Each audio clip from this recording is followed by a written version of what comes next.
Hello there everyone and welcome to Show Off. This is Snowman and today we're going to be showing off a very special game that I found really interesting and awesome this year. It's called Thomas Was Alone, and to really show off this game I think the best way to actually do that is to kind of let you experience it. And what I mean by that is I'm going to kind of be quiet when the narrator is speaking, and because that's truly what gives this game character and sets it apart. Initially it's just a game about playing as squares. And so that might seem like, what? But then it's the narrator that really brings it home. Thomas was alone. Wow. A weird first thought to have. And you're essentially just going through levels, but you'll see the atmosphere from the music and the narrator, and so I'll just kind of let that Thomas play. decided to start listing his observations for posterity. 1. The whole alone thing. 2. Portals. They led somewhere. He'd yet to work out where. 3. Falling. Thomas was absolutely fantastic at falling. He was almost as good at falling as he was at observing. So there's something about just how he talks, and it gives... Okay, well, I'll let you listen. Thomas couldn't fall past this block. Think, damn it, think. What if there was some kind of inverted fall? Some way to...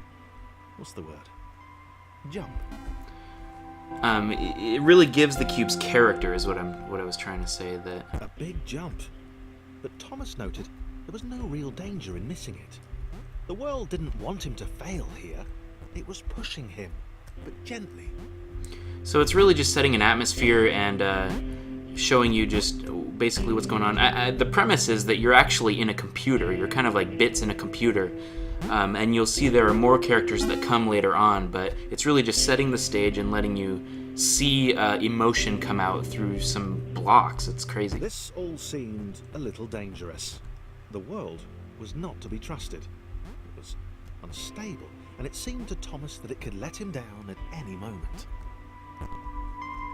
He was starting to suspect it might even be doing so on purpose.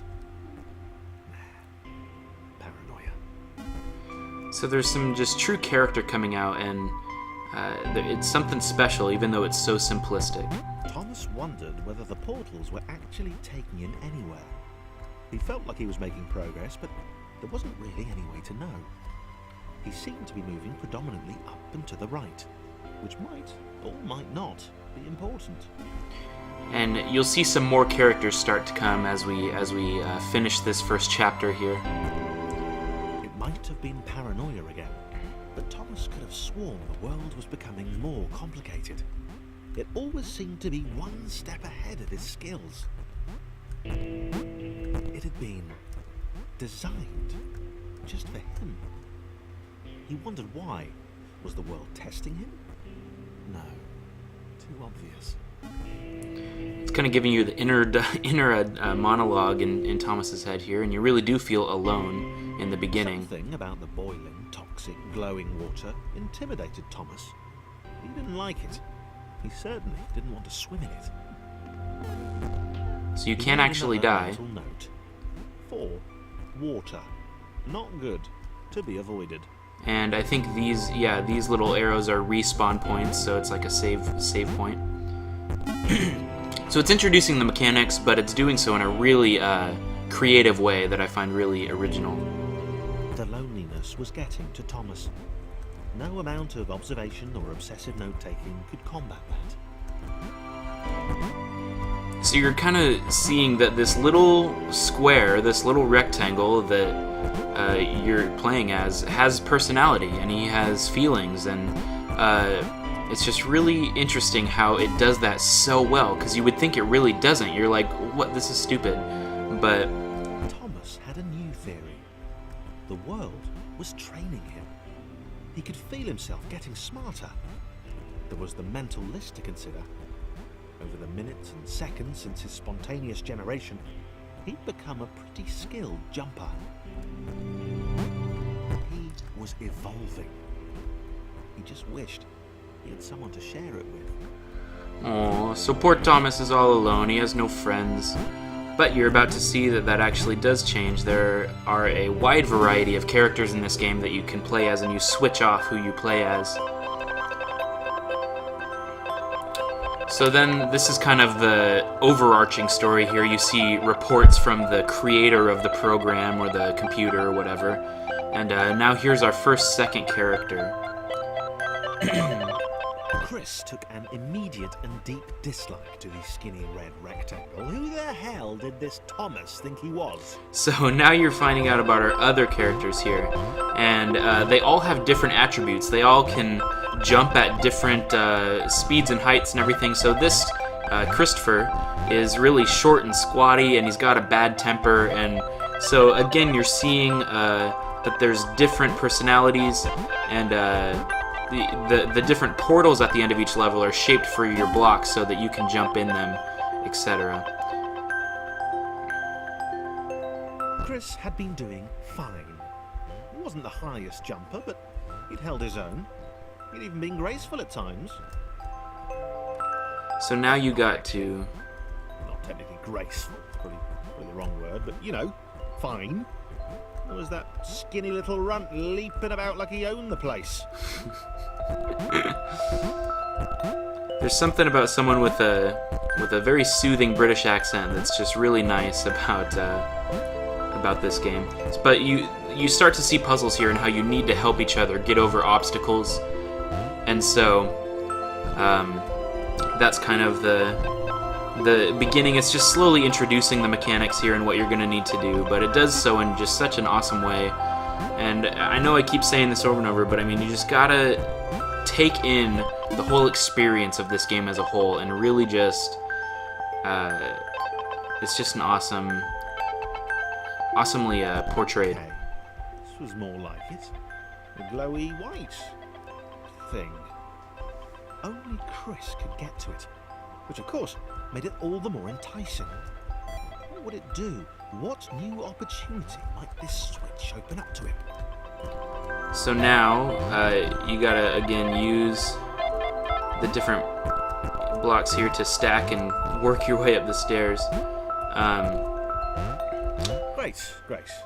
Another chance for Thomas to jump slightly higher than Chris. How fortunate. Seriously, this made the whole switch pressing thing entirely worthwhile. So it really captures just personalities of the different blocks, and you'll see that there are definitely other ones as you go along. We'll go to the...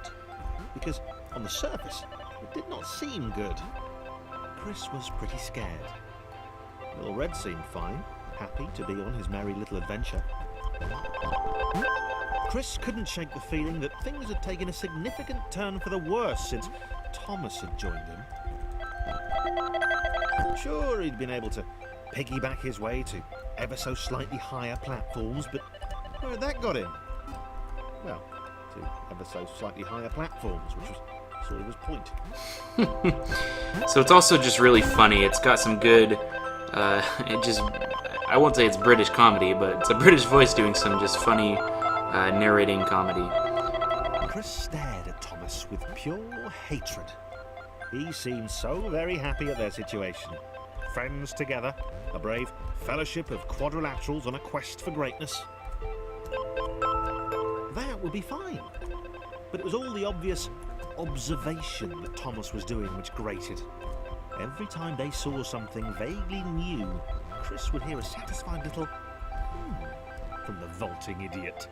He hoped the next portal would split them up, if only for a few levels.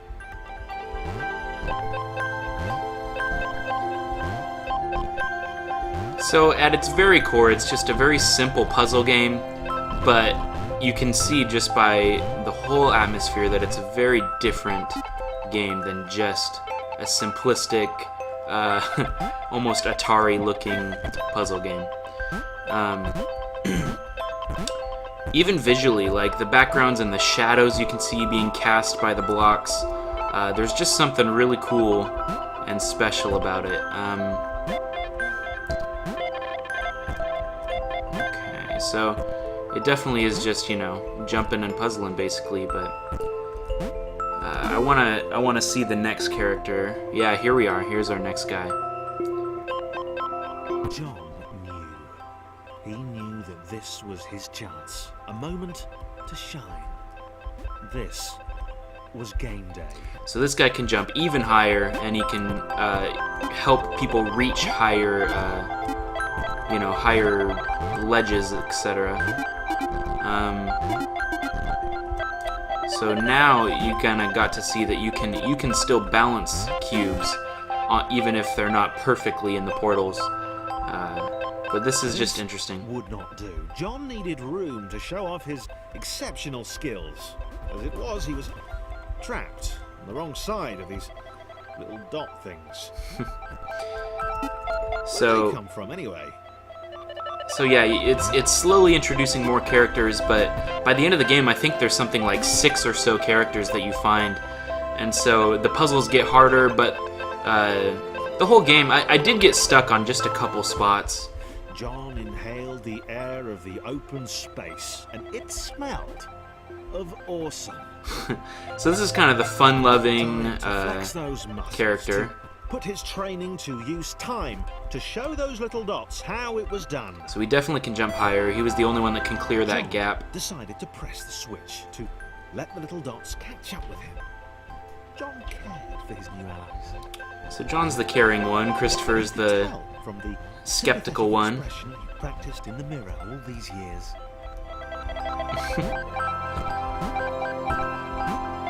So like I mentioned, I really just wanted you to see it for yourself, to experience what I'm talking about, and I guess I'm gonna just let you draw your own conclusions on if you like it or not. But of course, it's a simplistic puzzler at its core, but there's something really enthralling that just drew me into it and just wanted me to keep going, even though I was like, okay, yeah, it's just little blocks on a screen, but it's something in the way it's designed and the way that the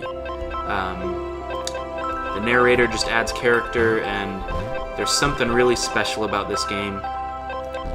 And so let's go ahead and and here's one last thing.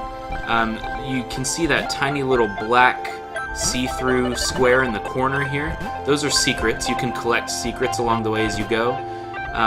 So I think the best way to do this is to not that. They're harder. You definitely have to. Let's see if we can do this. Put this guy up here. This guy up here. If we can put this guy and then put Thomas here and then jump with this guy. Yeah, there you go. So you can unlock secrets and all kinds of stuff in this game. So now let's. Oh, okay. And you see, yeah, you get achievements for all of the different. Oh, I may have to come back to get Thomas over this gap. Yep. So you definitely got to work together with the different shapes. And I won't give away the ending or anything, but it unravels a very nice story. Okay, so we actually got to get the square guy over first. So like I said, this has stumped me a little bit actually, just on even more. So I gotta get this guy here, get Christopher on here. See, and I'm even calling them by their. Oh, okay. Gotta get Thomas here. Christopher on Thomas. Chris to jump off. I guess he could have just made that middle gap. That's what that hole is for. But hey, there's multiple ways to beat levels, I guess. So anyway, this is just a small preview of Thomas Was Alone. I hope it's kind of enticed you like it has me. And it's on Steam. You can pick it up. And it's just, there's something really special about this game. And so I hope you enjoyed Show Off this episode. I am Snowman, and we'll see you next time. Thanks for watching, guys.